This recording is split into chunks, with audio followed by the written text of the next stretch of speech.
Welcome back to Berry Life, bringing you easy and delicious recipes from around the world. Today, we're diving into a dreamy lineup of summer desserts you'll want on repeat. From tropical mango sticky rice to refreshing mango sago, to decadent chocolate peanut butter cookies and fudgy chocolate cake. We're also serving up elegant red wine poached pears, chewy orange cranberry oatmeal cookies, rich chocolate walnut cookies, and creamy cheesecake minis with a blueberry compote. Whether you're cooling off after a barbecue or planning a backyard party, these sweet treats will keep summer extra delicious. Let's dig in. We love Thai food, and every time my wife and I go to a Thai restaurant, we always leave a little room for dessert. Why? Because of mango sticky rice. It's a simple dessert, but yet so deliciously satisfying, and the meal just doesn't feel complete without it. So on today's episode, we're showing you how to make mango sticky rice. For that, we're going to need 1 cup of glutinous rice or sweet rice. This is a short grain rice that can be found in any Asian grocery store or in the Asian section of your local supermarket.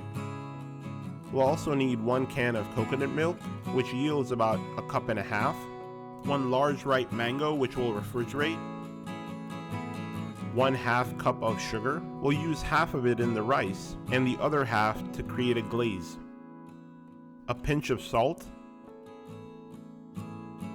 1 teaspoon of cornstarch, and 2 tablespoons of water to create a slurry to thicken the glaze.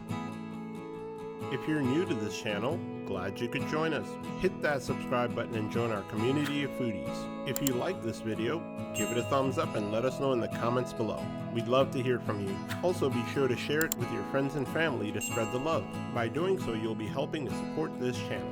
And click the bell icon for future upload notifications. We upload recipes every week and you don't want to miss out. We're going to start by soaking the rice. Glutinous rice or sweet rice for this recipe needs to be soaked for at least 1 hour, and preferably overnight, which we've done. This causes the rice to take on water and plump up to about double the size. Now using a fine mesh strainer, we'll go ahead and strain the rice and remove any excess liquid. Unlike other varieties of rice, which are cooked in water, this type of rice needs to be steamed. So in order to cook the rice, we're going to use our handy dandy bamboo steamer. We love using this for steaming vegetables and dumplings. This one has 2 levels, but we're only going to use the top level. And on the top level, we'll line it with parchment paper and then load on the rice. We measured the diameter of the bamboo steamer and then cut the parchment paper to size. It just needs to hold the rice and allow for the steam to come up so the rice can cook. If you don't have a bamboo steamer, any other steamer will do as well. To steam the rice, we'll set a large pot over high heat, and to it add enough water for the steam bath. We just want enough water to come up and touch the bottom of the bamboo steamer. Now we'll set the bamboo steamer on top and transfer the rice to the parchment paper. And using a spoon, we'll spread the rice across the parchment paper so they cook evenly. Now we'll cover the lid and allow the water to come to a boil. And once the water starts boiling, we'll lower the heat to medium and steam for about 50 to 55 minutes, or until the rice is cooked through and chewy. During this time, check on the water level and add more as needed. What do you call a coconut in outer space? A coconut! So about 55 minutes later, let's check on the rice. And it looks to be done. Now we'll go ahead and turn off the heat. And just like that, the glutinous rice is done. This rice really is something special. Each grain of rice is like a little pearl.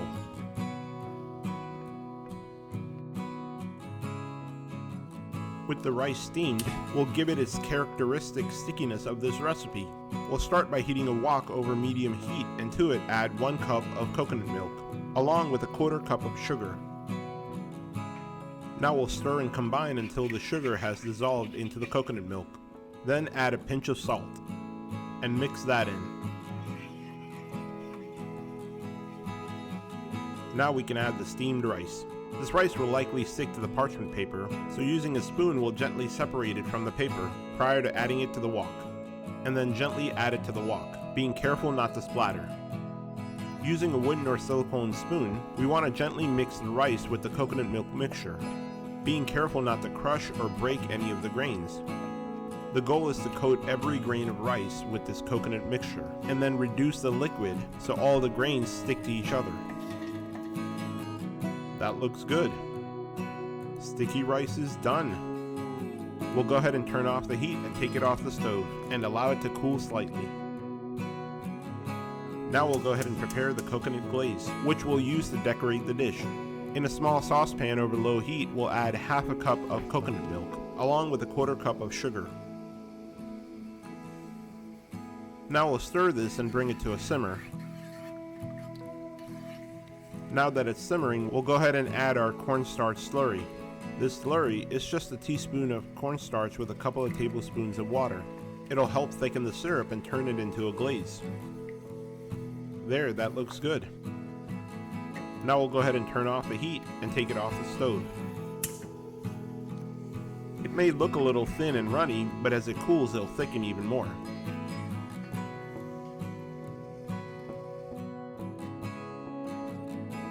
With the rice done and the glaze finished, we can slice up the mango. We like to wait until the very end to slice the mango, and we usually keep the mango in the refrigerator as long as possible so it's cool, which contrasts nicely against the warm rice. We'll cut a thick slice off each side, and then slice those into thin strips, keeping them grouped in their original position and retaining its shape, which you'll see why in a minute. That's it, the mango is ready. Now we can move on to assembling the dish. We've pressed the sticky rice into a small bowl, which acts like a mold. Now we'll invert the bowl into our serving plate and aim for a clean landing, with a little tappa action. Always risky, but worth the reward. Now using a knife or an offset spatula, we'll load up the mango, and then press it gently to fan it out before placing it on top of the rice. This operation just keeps getting riskier. Now we'll introduce the glaze and gently drip it over the mango. This may seem like a lot of glaze, but remember that coconut in the glaze counts as your second serving of fruit for the day. And finally, some sesame seeds for garnish and a little crunch. While not necessary, they're an easy way to add another textural dimension to the dish. You can also add black sesame seeds, or we've even seen fried split mung beans. They're super crunchy.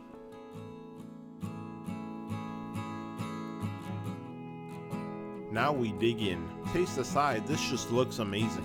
The presentation is simple yet elegant, a reward for yourself or your loved ones. There you have it, mango sticky rice, a taste of Thailand in the comfort of your own home. On today's episode, we're going to be making an ooey gooey chewy chocolate chip and peanut butter cookies.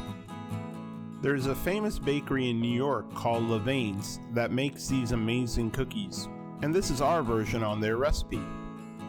As we are an eggless household, thanks to the miracle of modern baking, this is going to be an eggless recipe. And also it can very easily be a vegan recipe by replacing a couple of ingredients with easily available vegan alternatives. For this recipe we'll need all-purpose flour, 1 cup of cake flour. If you're not familiar with cake flour, we got you covered later in the video. Some Dutch cocoa powder, which is less bitter than natural cocoa. 1.5 cups of white sugar. Some baking soda for leavening, a little bit of cornstarch, some salt. We're going to use an egg replacer called Energy, and we're going to use 2 eggs equivalent. If you prefer, you can go ahead and use regular eggs. We'll also need 1 cup of unsalted butter. You can also use vegan butter. And we're going to need about 3 cups of peanut butter chips. This company uses whey from milk, but feel free to use vegan peanut butter chips. They're much more readily available now. If you're new to this channel, glad you could join us. Go ahead and hit that subscribe button and join our community of foodies. Be sure to turn on notifications by hitting that bell icon, as we'll be posting recipes every week, so you don't want to miss out.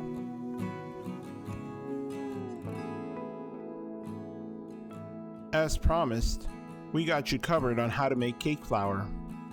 Take 1 cup of all-purpose flour. Go ahead and sift the flour to eliminate any lumps.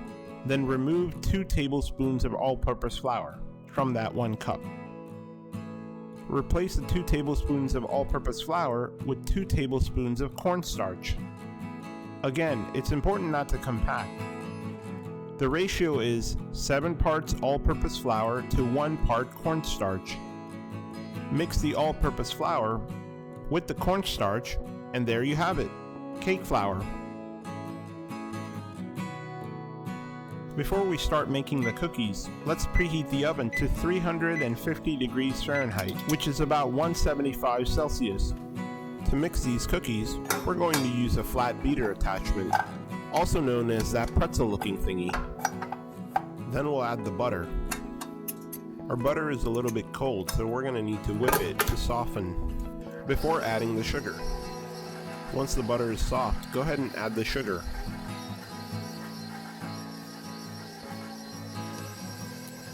At this point, we'll also add the egg replacer, or the eggs if that's what you're using, and combine until all the sugar has mixed into the butter, until you get something that looks like buttercream or frosting. There, that looks right. We'll go ahead and scrape the sides, and then add the dry ingredients. We'll add the all-purpose flour,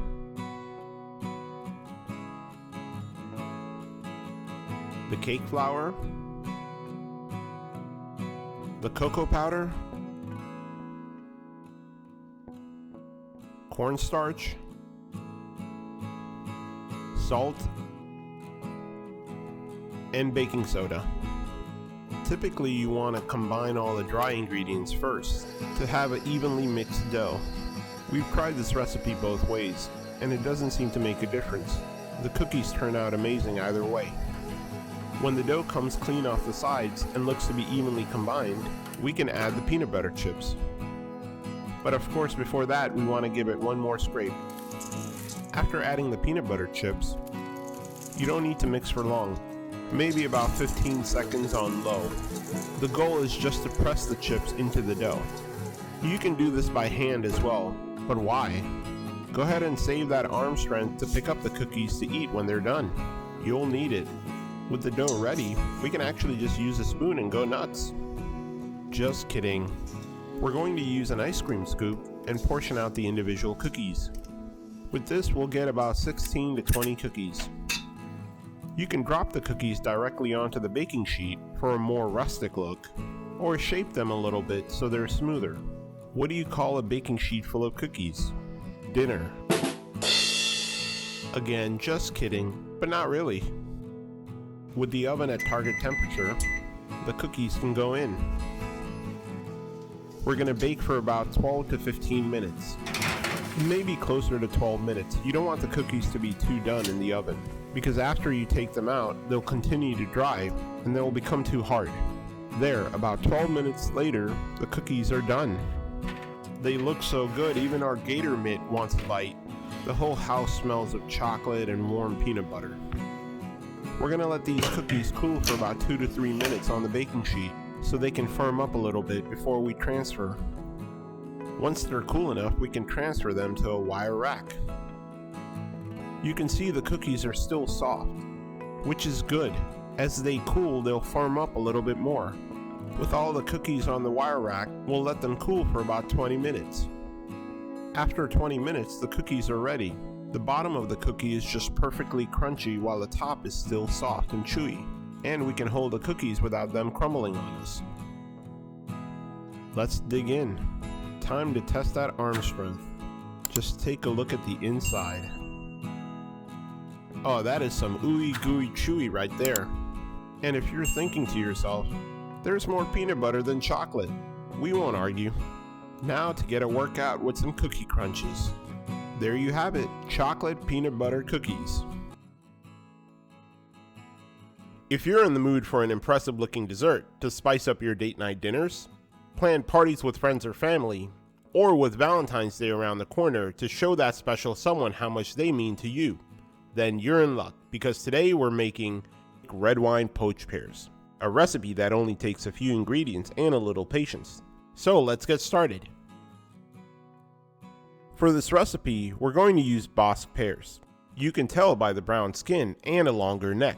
Also, they're firm, which is exactly what we need as we'll be cooking them. I would recommend avoiding the softer varieties like Bartlett, unless you want to end up with a red wine pear preserve. We'll go ahead and peel them completely, until you see them turn a little pink from embarrassment. But be sure to leave the stem at the top, for ease of handling. I don't know about you, but I find pears very appealing. This recipe is made with wine, but if you want to skip the alcohol, just replace it with a non-alcoholic red wine. What kind of a pear does well on test? Prepared. We'll also need a few slices of lemon zest for a fragrant citrusy undertone. Careful not to slice too deep into the white part. That's called the pith, and it leads to a bitter taste. You know what they always say, when life gives you lemon, just trade them for pears. And some toasted almonds for a bit of crunch. Ideally, you want to soak the almonds overnight to sliver them, but we like a more rustic chop. That makes for a more interesting texture. That's it for the prep. Told you it was easy. In a large pot or an enamel cast iron Dutch oven like this, we'll go ahead and add the pears, along with a bottle of red wine. Ideally, for a rich, deep burgundy color, we like to use a full-bodied red, like this Cabernet Sauvignon. You can also try a Malbec or a Shiraz. We've even tried a medium-bodied variety like a Merlot. However, we usually avoid the lighter ones like Pinot Noir. But, as always, feel free to experiment and make it your own. In addition to the wine, we'll add the lemon zest and a couple of cinnamon sticks, along with 1/4 to 1/3 of a cup of sugar. Then we'll go ahead and turn on the heat and bring this to a gentle boil, stirring occasionally and simmer for about 30 minutes. Gently turning the pears halfway through the cooking process. For Valentine's Day, my wife and I usually enjoy a cozy meal at home with a little vino and a romantic comedy. What are your plans for this Valentine's Day? Let us know in the comments below. As always, for the full written recipe and our Valentine's Day recipes list, visit us at berryberrylife.com. After 30 minutes, this looks good. We'll check for doneness with a knife test. This is perfect. It's easy to pierce, with a little bit of resistance in the core. Now we'll go ahead and turn off the heat and allow it to cool until it reaches room temperature, before placing it in the refrigerator for about 10 to 12 hours at a minimum, ideally overnight, or even 48 hours for a deeper, richer purple color. While it's in the refrigerator, remember to turn the pears once during the soaking process, so the liquid soaks into the other side as well. After the pears have soaked overnight, they should have a velvety glossy exterior with a beautiful deep purple or burgundy color. These are absolutely gorgeous. As my friend likes to say, Picasso. At this point, we'll remove the pears from the chilled poaching liquid and turn on the heat. We'll remove the lemon zest and the cinnamon sticks and allow the liquid to reduce to a syrupy consistency. This step takes about 10 to 15 minutes, depending on the amount of liquid. Once it starts boiling, you want to keep an eye on it and prevent it from getting too thick, stirring occasionally and checking along the way.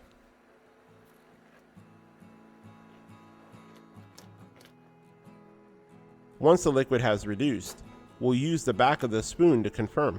This looks perfect. It may appear to be a bit light, but as it cools, it'll thicken further. If you accidentally go beyond this point and it's too thick, just add a little water and whisk to thin it out.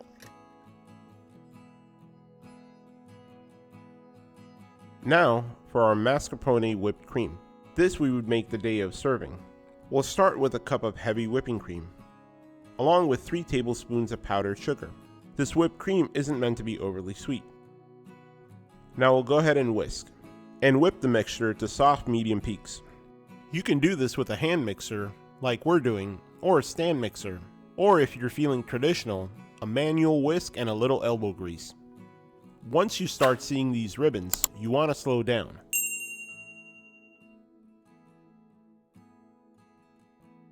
Then we'll go ahead and add 1/4 cup of mascarpone cheese, or creme fraiche, for a bit of tang. We'll only mix this for about 10 to 15 seconds on low. We don't want to overmix this as it gets gritty. If you do accidentally end up over whipping, just add some more cream and whisk it a little on low. This looks perfect.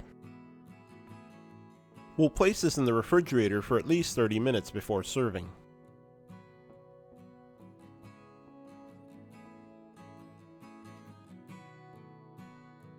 When serving, you want to start with a generous dollop of our whipped cream and top it off with some shaved almonds. And place the pear slightly leaning against it, almost like a pillow. Then, drizzle it with our luxurious red wine reduction. Hope you enjoyed this video and are excited to make this for yourself and your loved ones. Be sure to let us know in the comments below if you tried this recipe. Also, subscribe and give it a thumbs up. It really helps support this channel. We upload recipes every week and you don't want to miss out. Now, what we've all been waiting for. The cross-section shot of the wine as it's soaked into the pear. And voila! There you have it, red wine poached pears. A taste of luxury and romance in the comfort of your own kitchen.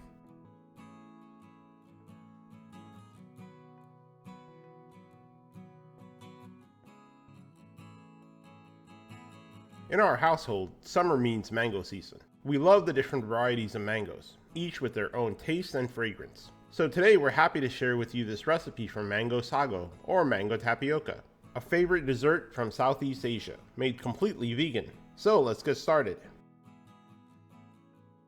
We'll start with a medium pot, and to it we'll add 3 cups of water.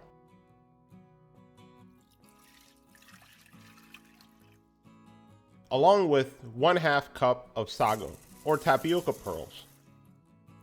Then we'll turn on the heat and bring it to a boil. This is an important step. You always want to add the sago or tapioca to cold water and then turn on the heat so they cook evenly. If you add the sago to boiling water, the outside will cook quicker than the inside. We'll stir every once in a while so it doesn't stick to the bottom. It's been about 10 minutes. We'll turn off the heat, cover the pot with a lid, and allow the sago to soak in this water for another 10 to 15 minutes. Now we'll set it aside and prepare the other ingredients.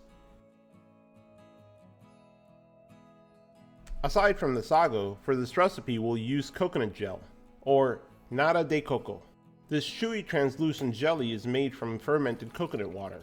Relative to other desserts or candies, it's a much healthier option. We'll strain the coconut jelly and remove the sugary syrup, which we're not going to use. Feel free to use that in another dessert if desired. Next, we'll slice some fresh mangoes. We usually buy the mangoes before they ripen and allow them to ripen at home at room temperature. You can also speed up the process by placing them in a paper bag. When they ripen, we store them in the refrigerator. The cold slows down the ripening process, so we can enjoy it over a longer period of time, and it doesn't spoil as quickly. This one is perfect. It's firm enough to easily peel and slice. Did you know there are more than 1,500 varieties of mangoes in the world? While the exact number isn't known, there are at least 1,500 varieties of mangoes just in India alone, making it the mango capital of the world. Each one with their unique color, shape, taste, texture, and fragrance. There are recipes for mangoes throughout their growth cycle, from unripened mangoes to fully ripe mangoes and everything in between. Our favorite green mango recipes are mango salad, pickles, chutney, adding it to chana dal for a bit of tanginess, as well as a mango flavored lemonade called baflo, which helps us stay cool and hydrated during the summer heat. There are so many recipes throughout the world for ripe mangoes as well. Mango sticky rice, mango pulp, mango souffle, cheesecake, the sky is the limit. For our mango sticky rice recipe, check out the link above, or the video description box below, or visit us at berryberrylife.com. And be sure to subscribe to have delicious recipes delivered right to your inbox. I prefer to slice the mangoes on the cutting board, whereas my wife prefers to slice them directly on the mango. If you know of a different way, let us know in the comments below.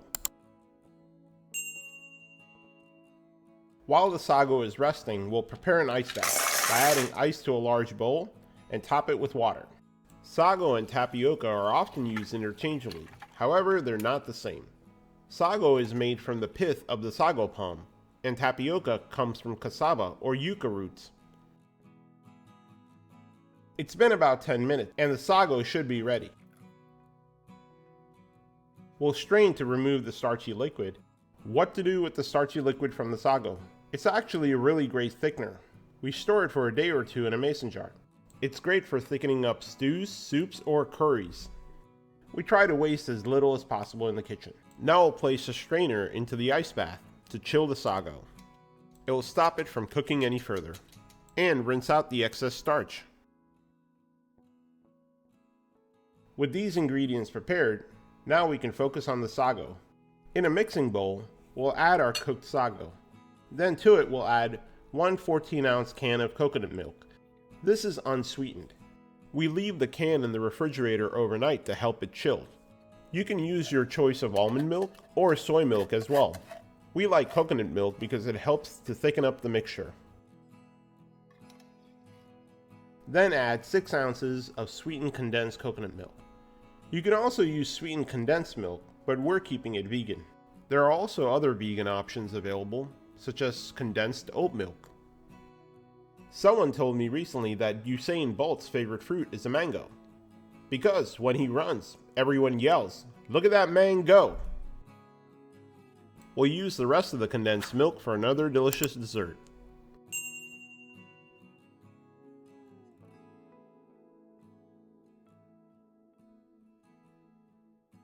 Then next, we'll add 1/2 cup of coconut jelly, without the sugary syrup.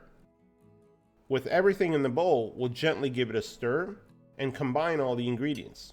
That's it, the sago mixture is ready. You can use this immediately, but we like to leave it in the refrigerator for a couple of hours and allow it to chill. It helps the mixture thicken and is more refreshing.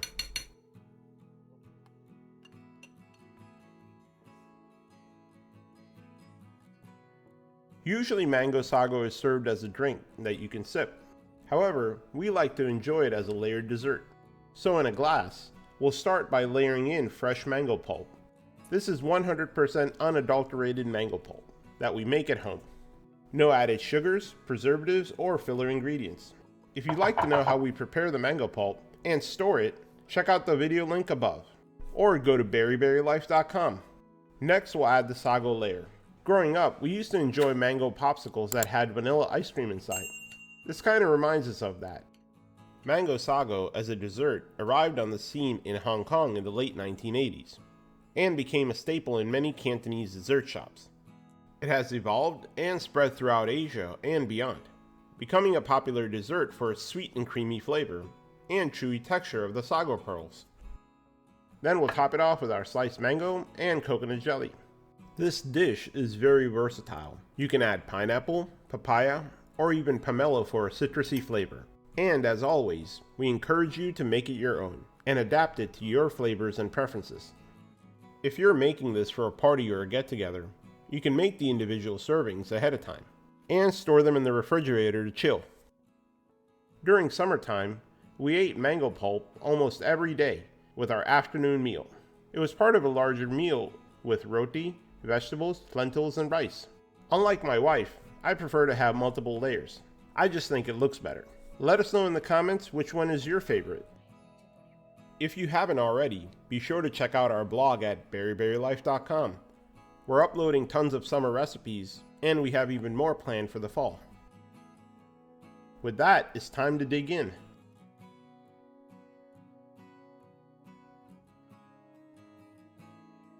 This dessert is a not-so-guilty pleasure, and it's even better if chilled.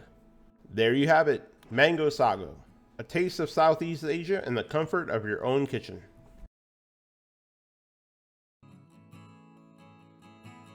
At the Berry Berry Kitchen, we love raspberries, so we look forward to incorporating them into recipes whenever possible. And when it comes to desserts, raspberries pair beautifully with chocolate. The sweetness of the raspberries along with the slight tartness really complements the deep richness of the chocolate. To celebrate this flavor combination, on today's episode, we're making an eggless chocolate cake with a raspberry filling and chocolate frosting. So if you're a lover of all things chocolate, this is the dessert for you. So let's get started.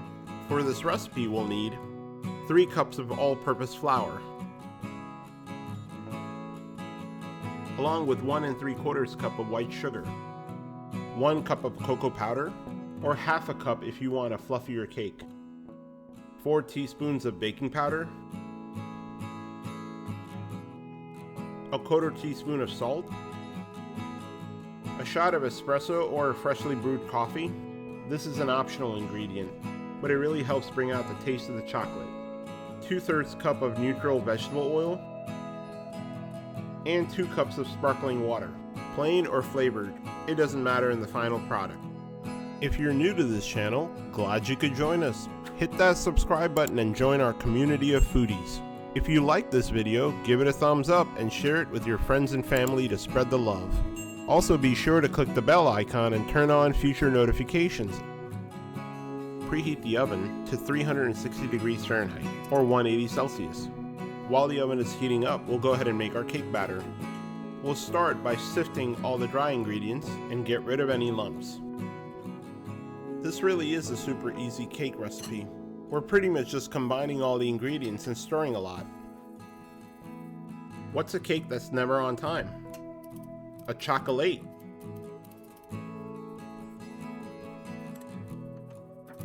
And sure enough, the lumps emerge. We'll get rid of those. We'll go ahead and give the dry ingredients a quick mix, and then add the wet ingredients. Now I'll add the oil, along with the shot of espresso, and our 2 cups of sparkling water. Look at those bubbles. That, along with the baking powder, will make our cakes rise. We don't want to overly mix, just make sure all the ingredients are fully incorporated. And if needed, we'll add a little bit more sparkling water. That looks good. Because we're making a layered cake, we're going to evenly split the batter between 2 8-inch molds.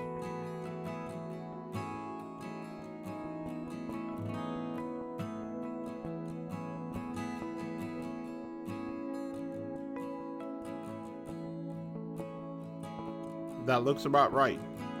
We'll use a toothpick just to eyeball it. Almost the same height. It's good enough for us. Now we're ready to bake.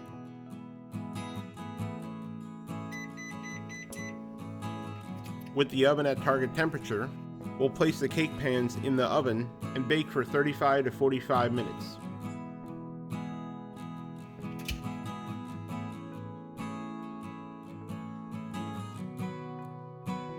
While we wait for the cake to bake, we'll go ahead and make our raspberry filling.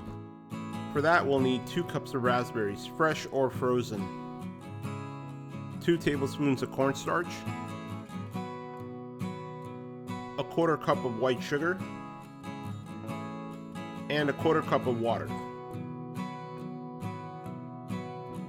We'll make the filling in a saucepan over medium-low heat. To it, we'll add the water and the sugar, creating a simple syrup. We'll keep stirring until all the sugar is melted. Now we'll go ahead and add the raspberries.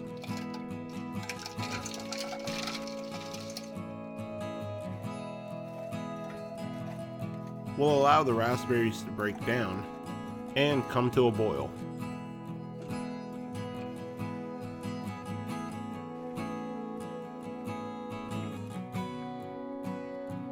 When the sauce is at a boil, we'll go ahead and add our cornstarch slurry and keep stirring until the sauce thickens.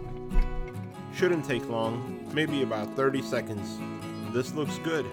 Keep in mind, the sauce will continue to thicken as it cools. While the raspberry filling is cooling, we can shift our focus to the chocolate frosting. For the frosting, we'll need 3 sticks of unsalted butter. You want to make sure it's at room temperature. 3 cups of powdered sugar,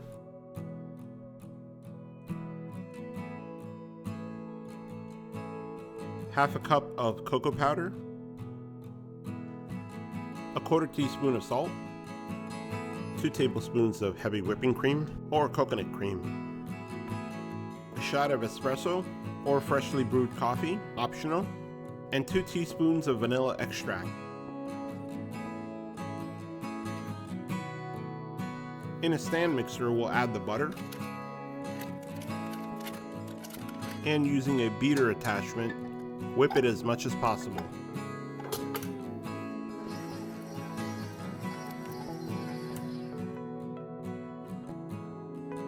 Now we'll add the cocoa powder and combine it with the butter.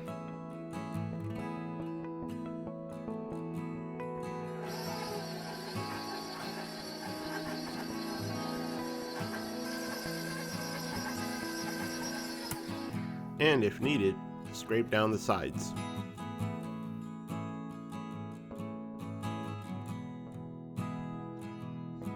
Now we'll go ahead and add the powdered sugar and the 1/4 teaspoon of salt.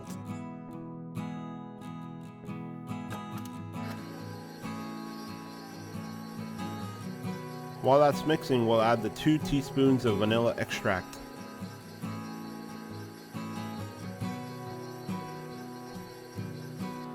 Along with the shot of espresso. And the heavy whipping cream. And we'll keep mixing until the frosting is light and velvety.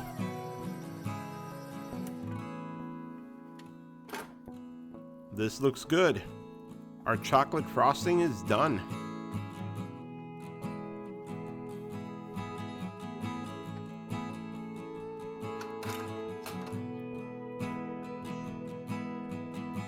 It's been about 40 minutes. Let's check on the cakes. They appear to be done. Let's take them out of the oven.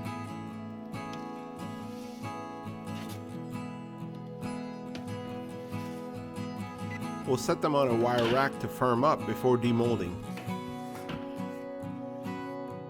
Now that the cakes have cooled, we'll gently transfer them out of the mold. The cakes are completely cooked through, forming a nice sponge. If you're worried about the cracks on the surface, don't. Using a knife, we'll slice off the rounded top, leaving a flat surface.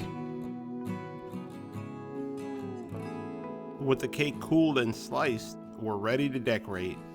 We've placed the piping bag in a glass to help us fill it with frosting. If you don't have a piping bag, you can use a Ziploc bag. The piping bag helps you spread the frosting evenly and helps prevent tearing. Atop the bottom layer of the cake, we'll spread a layer of frosting, creating an impermeable surface for the raspberry filling to sit on top of, and create a chocolate rampart so the filling doesn't spill out. Now we'll go ahead and add the filling.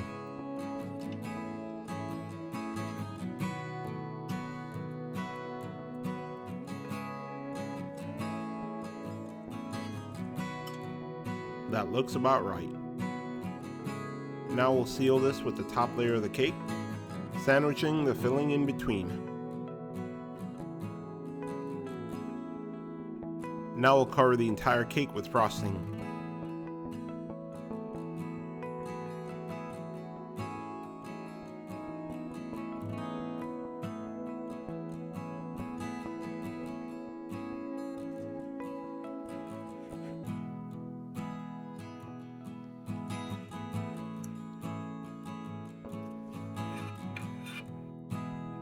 And top it off with some fresh raspberries.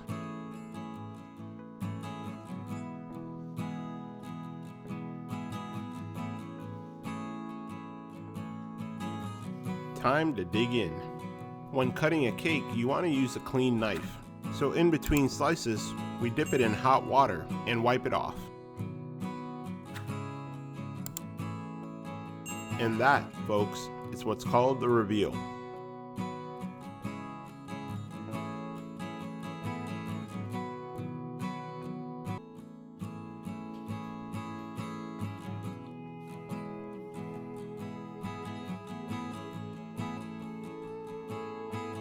There you have it, eggless chocolate cake with a raspberry filling and a chocolate frosting. Today, we're making a not so guilty pleasure. Orange Cranberry Oatmeal Cookies. These cookies are perfectly sweet, satisfyingly chewy, and bursting with citrusy orange flavor. So let's get started. To a strainer over a large bowl, we'll add 1.5 cups of all-purpose flour.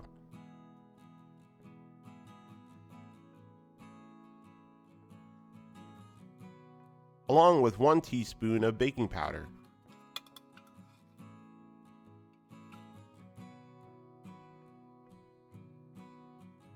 One teaspoon of baking soda,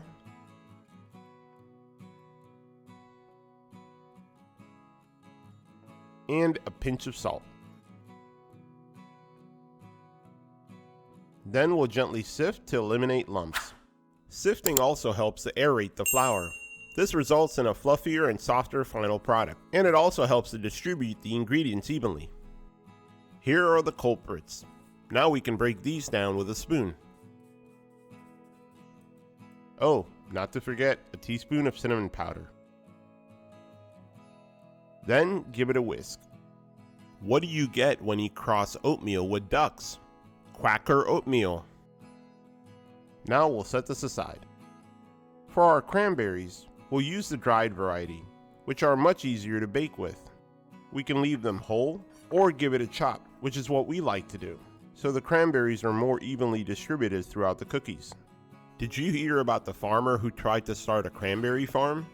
He couldn't because he was bogged down with paperwork. And for our oatmeal, we'll use the rolled oats or instant oats instead of the steel cut oats. Rolled oats are partially cooked and pressed, so they have a softer texture and a faster cooking time, whereas steel cut oats are simply chopped into smaller pieces and require a much longer cooking time.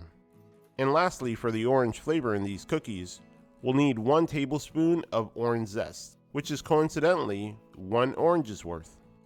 The aroma of the orange zest is just infectious and has your hands smelling citrusy fresh. Along with the zest, we'll need 2 tablespoons of orange juice. The best variety of oranges for orange juice is Valencia, very commonly found in the supermarkets.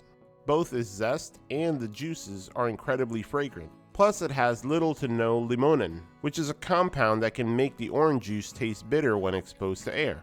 When making this, keep in mind, when life gives you limonin, you got the wrong fruit. That's it, all our prep work is done. With all the prep work out of the way, we can bring it all together. We'll start by adding a cup of unsalted butter that's at room temperature to the stand mixer, and give it a whisk until it's smooth.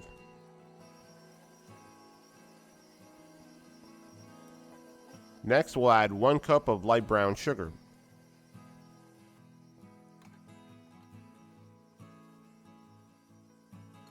Along with 1/2 cup of white sugar.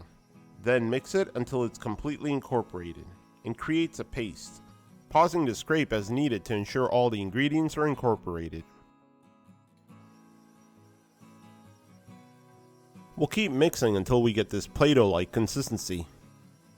Next, we'll add in the Energy Egg Replacer. We'll use 2 eggs worth, which is 1 tablespoon with a couple of tablespoons of cold water, whisked together,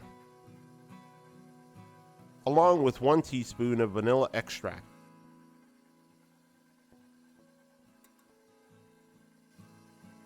Once the batter is smooth and creamy, we'll go in with the orange zest and the orange juice. We want to infuse the butter mixture with as much flavor as possible before we add the dry ingredients. The fat is what holds on to the flavor in the final product. Once that's worked in, we'll add the dry ingredients, our flour, baking soda, baking powder, salt, and cinnamon mixture, and mix it until it's evenly combined.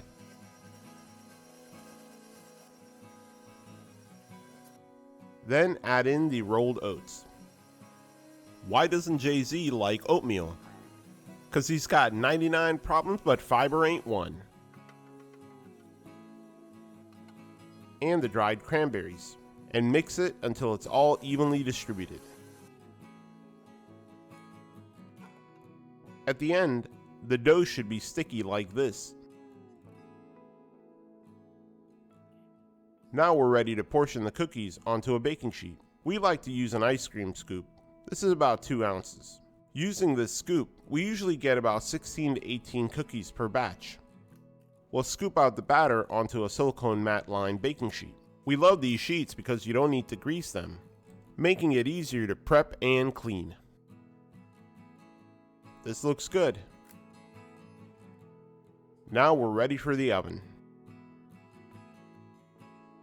To an oven preheated at 350 degrees Fahrenheit or about 175 degrees Celsius, we'll place the cookies on center rack and bake for about 12 to 15 minutes, keeping an eye on them to ensure they don't brown too much and get crumbly.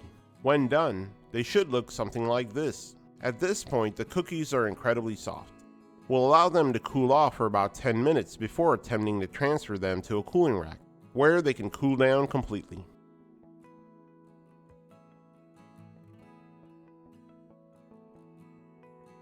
Hope you enjoyed this recipe.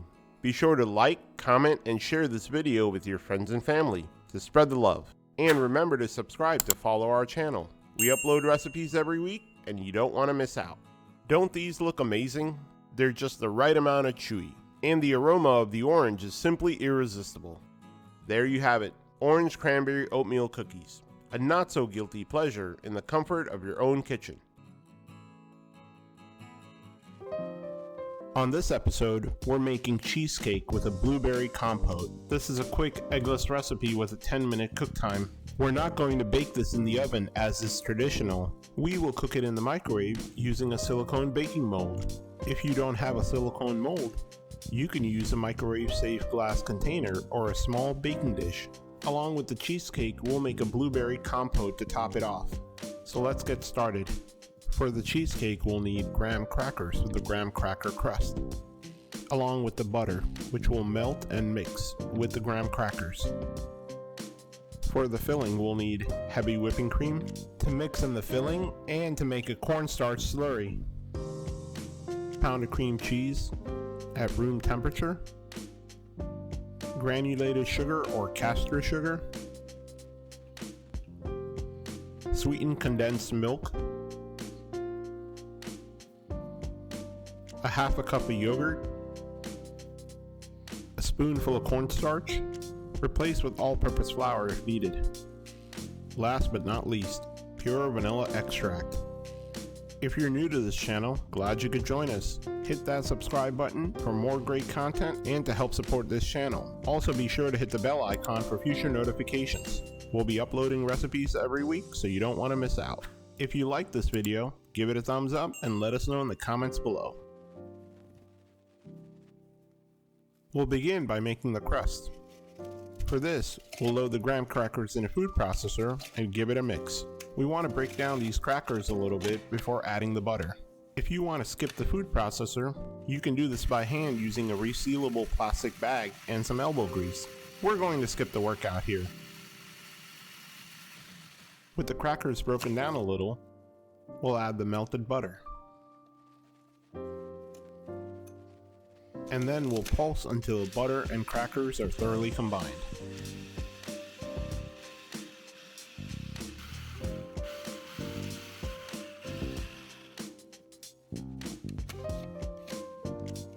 Scrape the sides as needed. This looks good.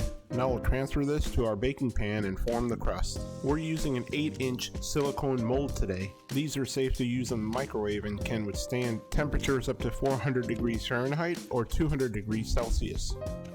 We'll transfer the crumbs to the mold and spread them evenly. Then using a flexible silicone spatula, we'll compact the crust. You can use a small bowl or even your hands for this.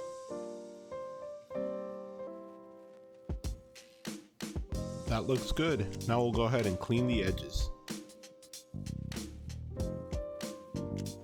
With the crust formed, we'll put it in the refrigerator and allow it to harden for at least 20 minutes. While the crust is cooling in the refrigerator, we'll work on the filling. Starting with the cream cheese, we'll add it to a mixing bowl, along with white sugar and vanilla extract.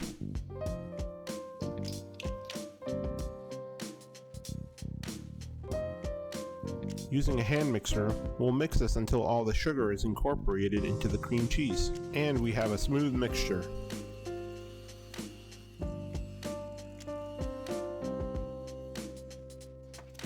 Now we'll add the heavy whipping cream and mix until we have a light and airy mixture.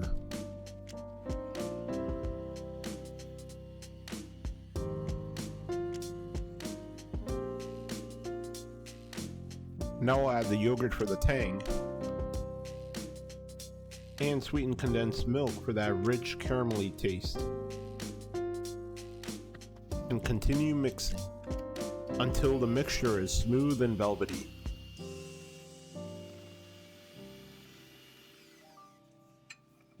To give the cheesecake a little bit of body, we'll need to add some cornstarch. We'll mix it with the heavy whipping cream and form a slurry, and then add it to our mixture. We'll mix this until the filling is smooth and can form soft ribbons.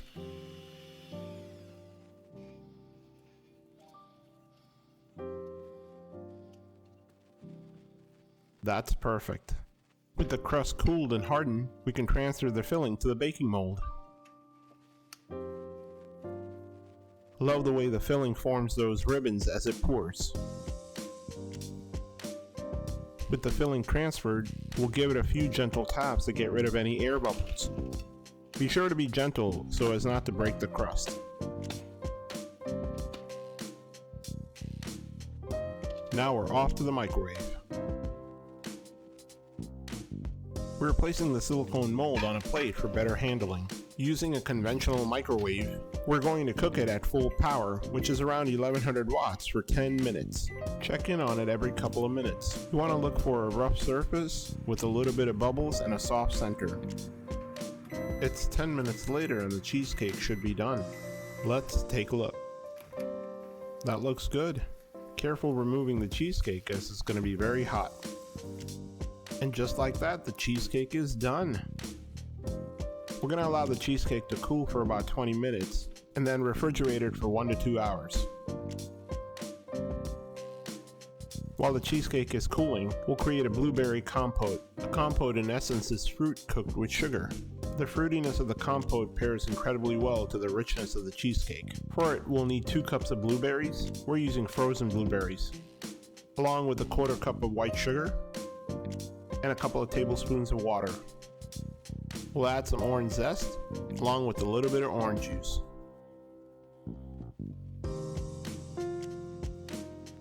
Place the saucepan over low heat, and to it add the blueberries. We'll allow the blueberries to thaw a little bit,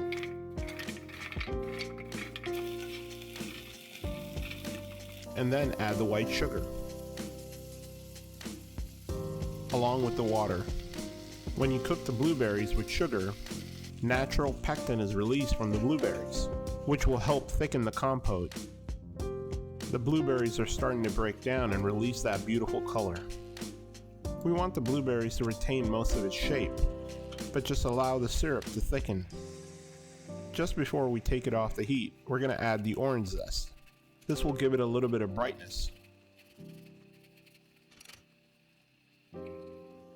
Along with the orange juice. We don't need a lot, just a spoonful.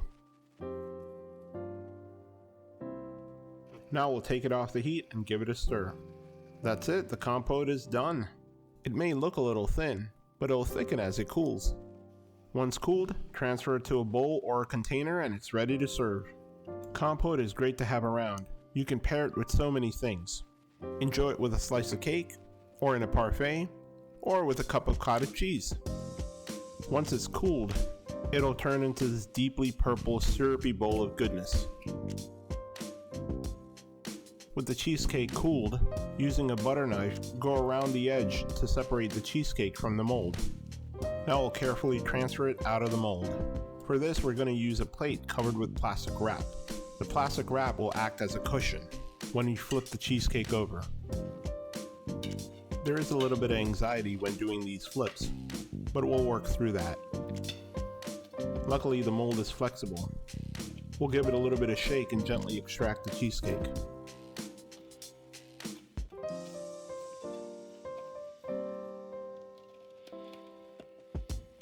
Perfect, we have a clean landing. The crust is cooked and intact, no cracks.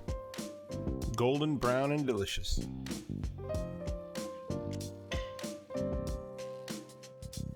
Now we'll flip it over and transfer it to a serving tray. You can serve these in slices, but today we're going to be fancy and use a biscuit cutter to cut out rounds. Now you may be thinking, doesn't that create a lot of waste? Well, not really. That's called a chef's cut. We'll just go ahead and drop it onto a plate. Perfect individual portion. And top it off with that gorgeous blueberry compote.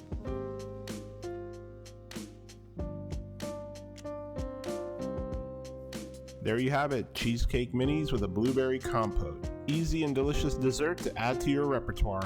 Perfect for a date night or any night of the week. Just look at that.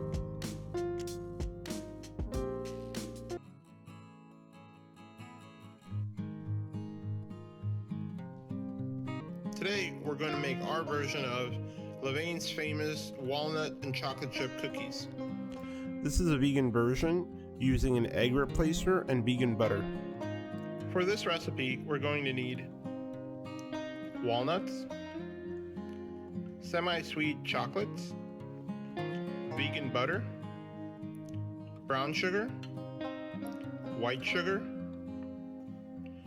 vanilla extract, baking soda, baking powder, salt, all-purpose flour, and energy egg replacer.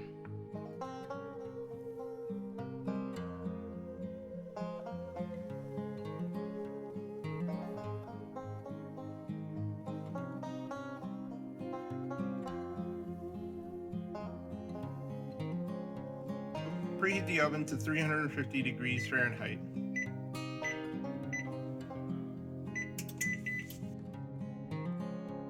To the stand mixer, add the vegan butter,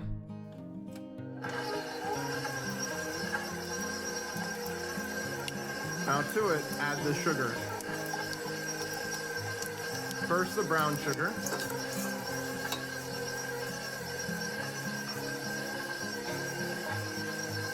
and then the white sugar.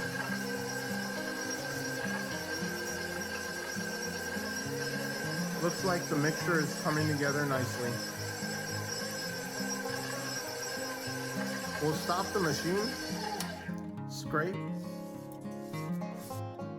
add the egg replacer,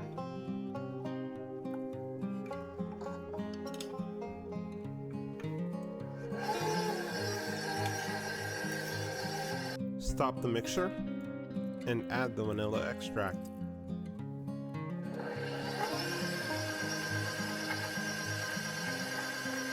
In a bowl, combine the dry ingredients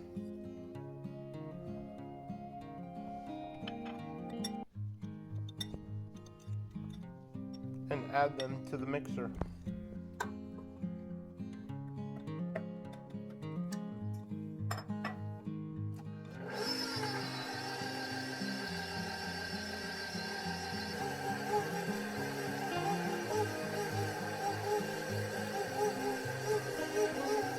Stop and give it a scrape.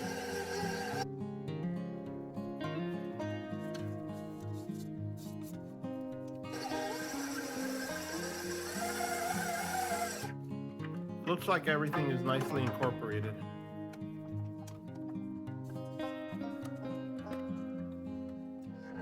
Alright, the dough is coming together really nicely. Now we're just going to add the walnuts and the chocolate chips and let the machine stir for just a couple of seconds.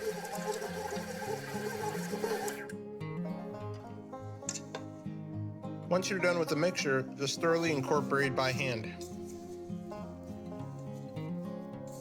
Once the dough is thoroughly incorporated, using a large scoop, portion out individual cookies.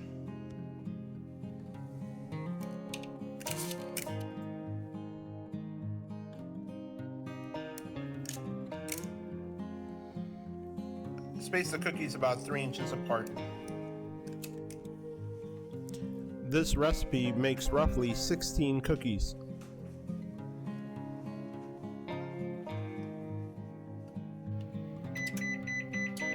Once the oven reaches 350 degrees, the cookies can go in. for about 12 to 15 minutes. In about 12 minutes, the cookies should look something like this.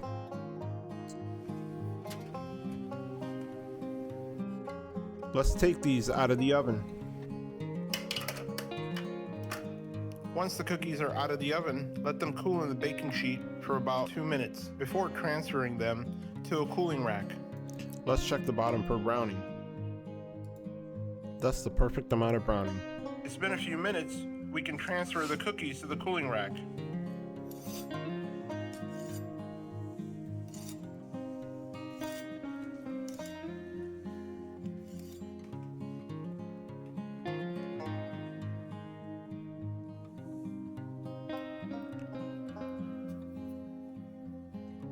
Oh, that is some decadent goodness right here.